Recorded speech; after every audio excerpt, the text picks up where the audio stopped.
Hello, I'm Andy Pilley, Chairman of Fleetwood Town Football Club. Welcome to my video number 2 of COVID-19 Football in Crisis. I'd like to start the video by recapping about the problems that football is currently facing. I went through these in detail in last night's video.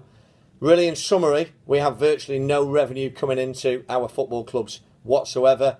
We only have expenditure, and that is going to remain the case for the foreseeable future. It may be autumn when we're back operating as normal. It may be Christmas when we're back playing in front of crowds. It may be spring next year. I don't know. I haven't got a crystal ball. But all I do know is we're facing a very real crisis right now, and we need to find solutions. We need to be creative. We need to be inventive.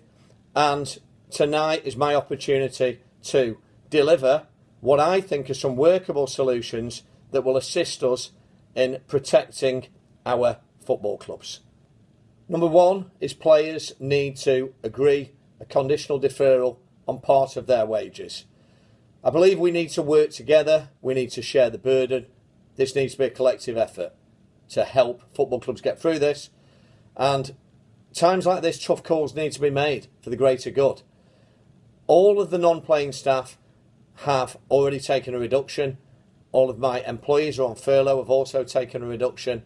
And I think that the players now need to do their bit. They need to help themselves and help their futures by taking a conditional deferral. The conditions will be agreed by the parent clubs and the players. Now, I've got lots and lots of time for players. I've got a great set of lads, and I've had fantastic lads at my football club over the last 15 years. Really good relationship with virtually all of them. But, and I totally get as well, it's a short career. This is high pressure, this is high risk occupation. You can get injured, poor performance, and before you know it, you can actually be part-time. However, this is now necessary. And if we do not make these changes to help football clubs navigate the way through this crisis, there is going to be a lot less employment opportunity for them moving forwards. This has been recognised by the PFA.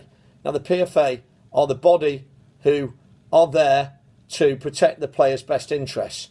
Now, if the PFA understand and recognise how serious this is, I would urge players to do the right thing and to agree the deferral with their clubs, because it is in their long-term best interest, their medium-term best interest. There'll be clubs going into admin and not paying players if deferrals are not made. There could be challenges on players' contracts. We don't want to get into that. Let's stick together. Let's get supporters. Let's get non-playing staff. Let's get players. Let's get owners all working together to do their bit, to pull together collectively. We can help football clubs get through this. But we need this deferral.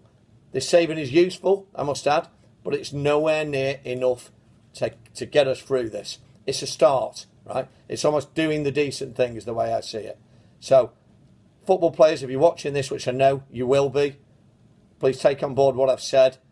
And eventually, something's going to happen. Let's all do it without falling out. And let's collectively work our way through this incredibly difficult situation.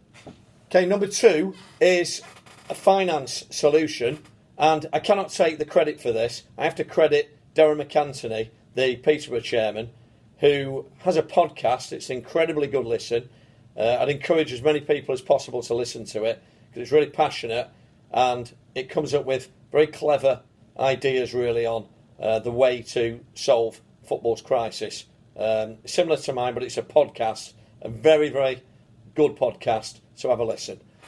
So Darren's suggestion is that we should factor or we should finance the TV deal, which I believe has got 4 or 5 years to run. So the idea is that if the EFL gets the money in advance, they can deliver emergency funds to save football clubs from non-existence. The money will be received up front by the EFL, and then it would be forwarded in monthly trenches to clubs. Not large amounts, so the money can be squandered, just enough so clubs can fulfil their minimum commitments. It's something that happens in the business world quite regularly. Factoring a finance deal whereby it's an advance on future earnings. Can be done, I'm sure, and I think it's a great idea, a really good solution. So perhaps instead of getting £800,000 a year as a League One club, we may end up getting £600,000 a year, but we get the money for an extra year. We get it when we need it next season. So really good idea, and I think that's one that the EFL should really be looking into making a reality. Okay, solution number 3. Solution number 3 is around season tickets. I think that there is a real danger that people will not buy a season ticket as they normally do. Let's be honest, who's going to pay, let's say, £300 up front when they are aware that it's highly probable that they won't see a game until, who knows, it might be Christmas, it might be spring next year at the earliest. Cash is going to be king for the public. We're heading into perhaps not even a recession, a depression. So I don't see that happening. I think the answer to this is a subscription-based model. And I know this because I introduced it last year. And you can charge perhaps £25 per month. It assists with supporters' cash flow. But the beauty of this model is people can be added to this at any time during the season. Another big advantage is at the very end of the season, you're not left with no season ticket holders. If you engage with your season ticket holders, you can build on that base at the end of every season. It will roll and you can increase your fan base year in, year out. This worked for me. I had my best season ticket sales ever last season, and I don't think football clubs got a choice but to come on to a model like this year, because I just don't see enough people paying the cash up front. What I would urge people to do is, if they want any guidance with this, I can put them in touch with the various organisations that I used.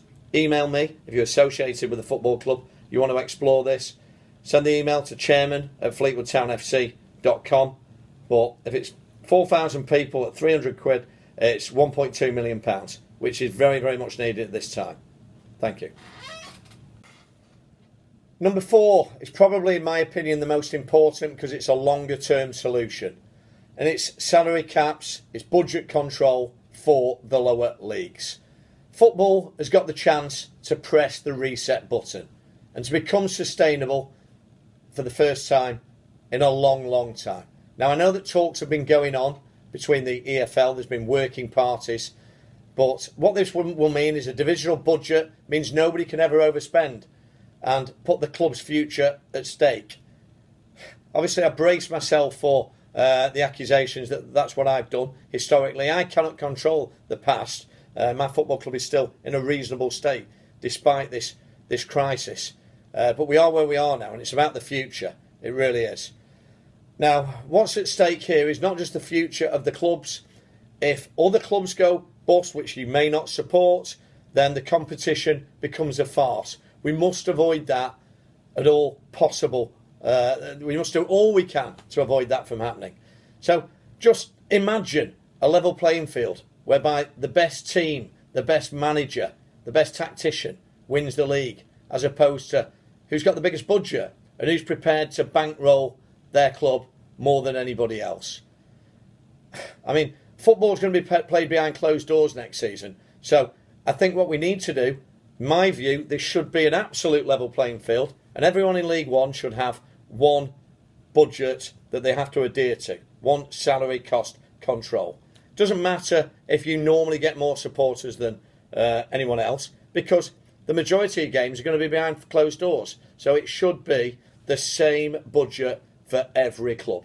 I don't think any club should be allowed more than 25 players, and at least 4, if not 5 of those should be under 24 years old. We've got to start to develop future stars, stars of the future. That's how we're going to make money and make the business stack up financially as well. We have to trade well, and we've got a commitment to create the Premier League next conveyor belt of talent. It needs, really it's now or never. We have to make this happen. If we don't take these steps now, during this crisis, it never will. It needs voting in by the member clubs, and if we're brave enough to do it, we will protect our club's future forever. So, club chairman, owners, let's do this. Let's get it over the line, and let's have sustainable businesses that might actually break even or even make a profit, put some value back into our investments, It's the right thing to do. We've got to be less competitive, and let's protect the people's game and make football durable and sustainable. Hope you've enjoyed tonight's edition. I've no questions. I've gone on for far too long. I've got dozens and dozens of questions.